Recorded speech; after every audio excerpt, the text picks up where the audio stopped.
அந்த கருவறைக்குள் மூச்சை கொடுத்த இறைவன் அந்த மூச்சை நிறுத்துவதற்குள் உன் செயலை விரிவுபடுத்தி காட்ட சொல்கிறான். சும்மா இரு சொல்லற சுகம் காண்பாய், சும்மா இரு சொல்லற சுகம் காண்பாய். சொல் அறுக்கப்பட வேண்டும். ஏன் அறுக்கப்படணும்? சொல்ல ஒவ்வொரு சொல்லும், நீ சொல்லக்கூடிய ஒவ்வொரு சொல்லும் வெல்ல வேண்டும். அப்படி வெல்ல வேண்டிய ஒரு சொல்லை நீ சொல்ல வேண்டும். அந்த வெல்ல வேண்டிய சொல்லை நீ வெல்ல வேண்டும் என்றால் அதற்கு நல்ல குருமார்களுடைய வழிகாட்டுதலும் இறைவனுடைய பேரருள் பெருங்கரையும் உனக்காக வாய்க்க வேண்டும். அப்படி வாய்க்க பெறுவதற்கு இன்றைக்கு நம்முடைய இந்து தர்மமும் சனாதனமும் நம்முடைய 4 வேதங்களும் வழிகாட்டுகின்றன. நமக்கு கிடைத்த பொக்கிஷம் உலகத்தில் எந்த மதத்திற்கு கிடையாது, எந்த இனத்திற்கும் கிடையாது. அல்ல அல்ல குறையாத அமுத சுரபிகள் நிறைந்தது. தமிழிலே இருக்கக்கூடிய 12 திருமுறைகள், பாசுரங்கள் எண்ணற்றவை. இவைகளை படித்து ஒரு மனிதன் தன் வாழ்நாளில் முடிக்கவே முடியாது. இப்படி கற்றது எவ்வளவு அதிகமாக இருந்தாலும் அவனுடைய இறுதி நிலை கல்லறை என்பது.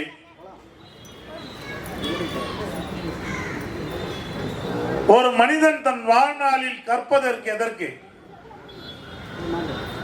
கற்றதனால் ஆன பயன் என்கொன்பால் அறிவான் தற்றார் தொழா அப்படின்னு வள்ளுவர் அழகாக எழுதியிருப்பார். கற்றதனால் என்ன பயன்? வெறும் கல்வி மட்டும் கற்பது அல்ல, தொழில் கற்பதும் ஒரு ஆற்றல், வித்தை கற்பதும் ஒரு ஆற்றல். இப்படி கற்ற மனிதன் தன்னுடைய இறுதி நாளிலே என்னவாகிறான் என்பதே ஒரு கேள்விக்குறி. அப்படி கற்ற மனிதனுடைய இன்றைக்கு பல வரலாறுகள் நமக்கு அற்புதமான உண்மைகளை உணர்த்தி இருக்கிறது. பெரிய பெரிய தனவந்தர்கள், பெரிய பெரிய ஆளுமை மிக்கவர்கள் எல்லாம் தன்னுடைய அந்திம காலத்திலே அடுத்த வேளை உணவுக்கு வழி இல்லாமல் மாண்டு போனவர்கள் எத்தனை ஆயிரம் பேர். உதாரணமாக இன்றைக்கு வாட்ஸ்அப்பிலே பார்க்கலாம். தியாகராஜ பாகவதர் எழும்பூர் ரயில் நிலையத்தில் அடுத்த வேளை உணவுக்கு இல்லாமல் இருந்தவர். சந்திரபாபு நாயுடு வீட்டில், சந்திரபாபு சினிமா நடிகர், அவருடைய அந்த காலத்தில் அவர் வீட்டுக்குள்ளே தான் கார் போகும். ஆனால் கடைசியில் அவருக்கு மருத்துவ கொடுப்பாங்க. இப்போ மனிதன் வாழும்போது எதை செய்கிறானோ அதுவே திரும்ப வரும். ஒவ்வொரு வினைக்கும் எதிர்வினை உண்டு. அப்படி எதிர்வினைகள் வரும்போது காப்பதற்கு ஆள் இல்லை, கொடுப்பதற்கு தோல் இல்லை. இப்படிப்பட்ட நிலையிலேதான் நம்முடைய முன்னோர்கள் ஆதியிலே தர்ம ஞான சத்திரங்களை கட்டி வச்சிருந்தார்கள். தர்ம தான சத்திரங்கள். சத்திரம் என்பதற்கு பெயர் என்ன தெரியுமா? உண்டு உறவாடி இளைப்பாறும் இடம் பெயர் சத்திரம். இன்றைக்கு சத்திரங்கள் இல்லை. அதே போல் ஆசிரமங்கள் இல்லை. நல்ல கல்வியை போதிக்கக்கூடிய குருகுல கல்வி முறை இல்லை. இவையெல்லாம் மீண்டும் நிச்சயம் புதுப்பிக்கப்படும். வரலாற்றால், காலத்தால் இவை மீண்டும் நம்முடைய தமிழ் மண்ணிலே புத்துயிர் பெறும்.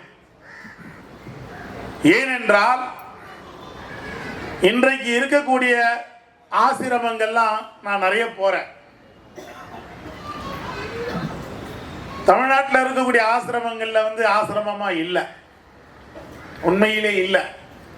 போதிய பொருளாதாரம் இல்லை, இடவசதி இல்லை, கொடுக்கணும்னு செய்யறவனுக்கு பண வசதி இல்லை, இதெல்லாம் இல்லை. ஆனால் தமிழகத்தை தாண்டினால் அத்தனை வசதிகளும் நிறைந்த ஆசிரமங்கள் உண்டு. இந்த ஆசிரமம்னா என்ன? மனிதனுக்கு எப்பொழுதெல்லாம் சிரமம் ஏற்படுகிறதோ அவன் ஓய்வெடுக்கும் இடமே ஆசிரமம். சிரமம் தான் மனிதனை செதுக்கும், ஊழ்வினைகள் அவனை வழிபடுத்தும். இந்த மனிதனுக்கு நல்வினை தீவினை என்று இரண்டு வினைகள் எப்போதும் அவனை ஆட்கொண்டுதான் வழிநடத்தும். நல்வினையில் உள்ளவர்களோடு நீ ஒட்டி கொண்டால் நீ கடை தேறுவாய். தீவினை உள்ளவர்களோடு உன் பயணம் இருக்குமேயானால் நீ தீர்ந்துதான் போவாய். இப்படி நம்முடைய ஆசிரமங்களும் குருகுலங்களும் மடங்களும் பீடங்களும் ஆதி காலத்திலே ஒரு அற்புதமான ஒரு நிலையை வைத்திருந்தன.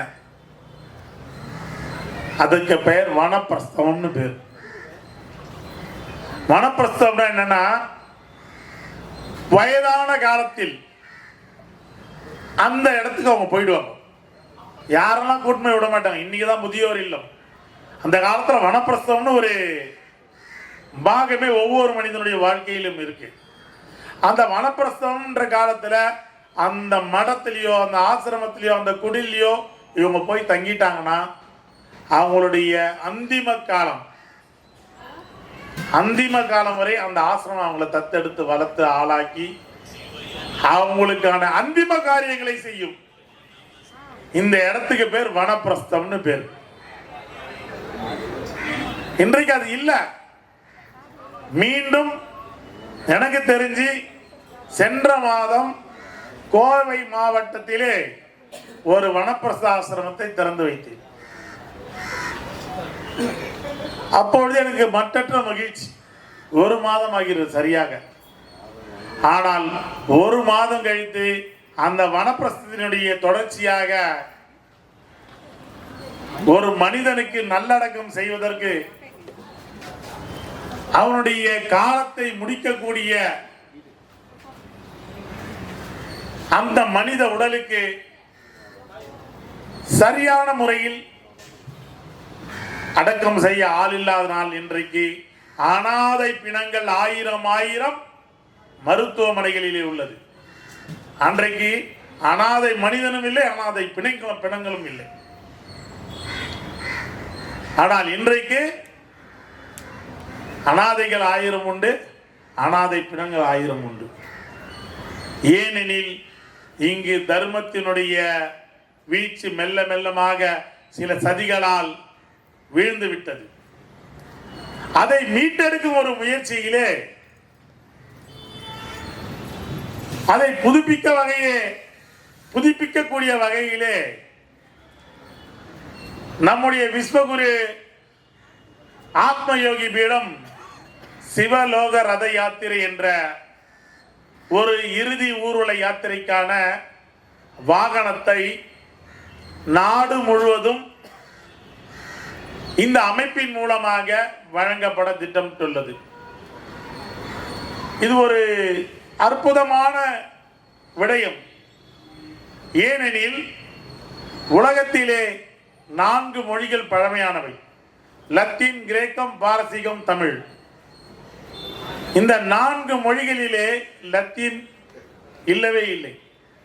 கிரேக்கம் வெறும் எழுத்து வடிவில் உள்ளது, பாரசீகம் இல்லை.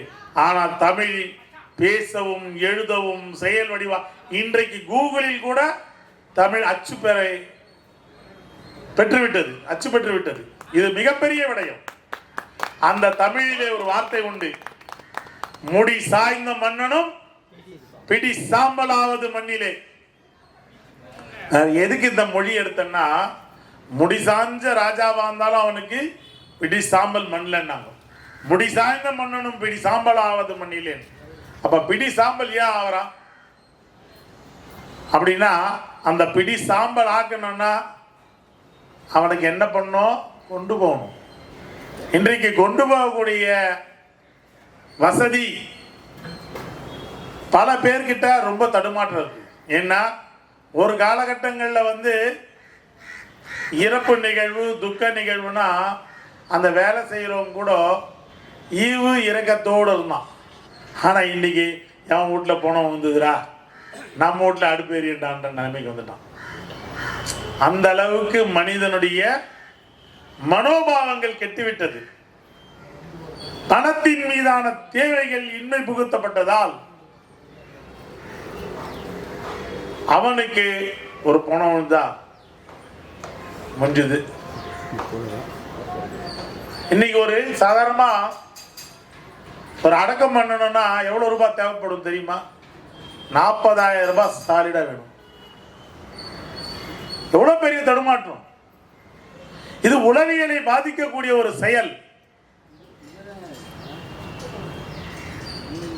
அப்படி ஒரு தடுமாற்றமான நடுத்தர குடும்பமோ ஏழை குடும்பத்திலோ இந்த தடுமாற்றத்தை காக்கக்கூடிய வகையிலே நம்முடைய இந்த தர்மஞான பீடம் ஒரு சிவலோக ரத யாத்திரை என்ற ஒரு வாகனத்தை இன்றை முதல் வழங்க உள்ளது. இந்த நிகழ்ச்சிக்கு இது நிகழ்ச்சின்னு சொல்லக்கூடாது, இது எல்லாரும் முன்னெடுக்கணும். ஏன் முன்னெடுக்கணும்னா, இங்க மதத்தை பற்றி பேசவில்லை. பல மதங்களிலே, நமக்கு வேறு மதங்களிலே நிச்சயமாக இறுதி யாத்திரைக்கு வாகனங்கள் உண்டு, மற்ற மதங்களில் உண்டு. நம்மிடத்திலே இல்லை, உண்மையிலே இல்லை. அப்படி ஒரு அந்த ரத யாத்திரையை ஏற்பாடு செய்ய வேண்டும் என்ற அரிய நோக்கோடு இன்றைக்கு ஆன்மீக ஆசான் நம்முடைய கருமணி ஐயாவுடைய தலைமையிலும் நம்முடைய பசும்பொன் மண்ணின் மைந்தர் விபூதி சித்தர் அவர்களுடைய வழிகாட்டுதலும் நம்முடைய குற்றாலம் சாமி மற்றும் நம்முடைய சேவா பரிவார் இந்து தமிழையா அவர்களும் நம்முடைய பாலா அவர்களும் வீரா அவர்களும் வீரா நம்முடைய மீசை ராஜேந்திரன் காடுவெட்டி ராஜேந்திரன் வாழை ராஜேந்திரன் நம்முடைய சிவலதா இப்போ காலையிலிருந்து வந்து உட்கார்ந்துருக்கோம். இவ்வளவு நேரம் எந்த நிகழ்ச்சியிலும் உட்காரவே மாட்டோம். இது ஒரு பெரிய விஷயமே. இது தொடக்கத்தை நான் என்ன யோசிச்சேன்னா, ஒரு இறப்பு வீட்டு திருநாவலூர் வன் தொண்டர் பதம் போற்றே ஊழிமலை திருவாதவூர திருத்தாள் போற்றே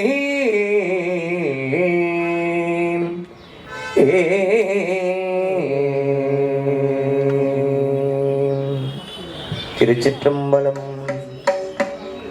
பிடியகள் உருவுமை கொல மிகு கரியது வழிகொடுதனதடி வழிபடும் பவரிடரு.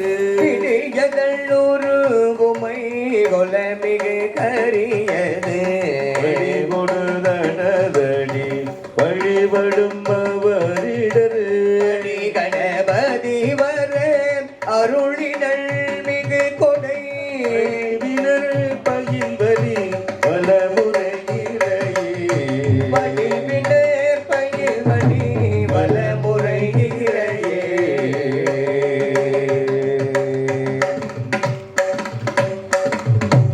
எம்பெருமான் திருஞான சம்பந்த பெருமான் அருளிய 1ஆம் திருமறை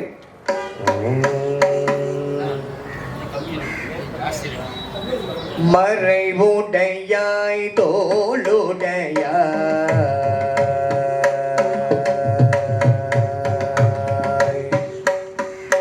மறைவுடையாய் தோளுடையாய் வாரடை மேல் வளரோ இறைவுடையாய் திங்களே நல்லால்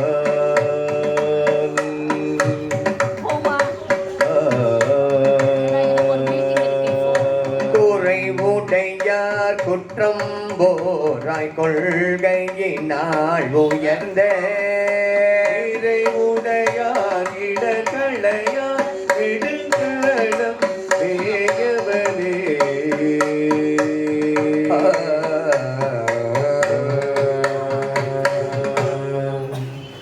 திருஞான சம்பந்த பெருமானுடைய இரண்டாம் திருமுறை. வேயுறு தோழி பங்கள் விடமுள்ளகள்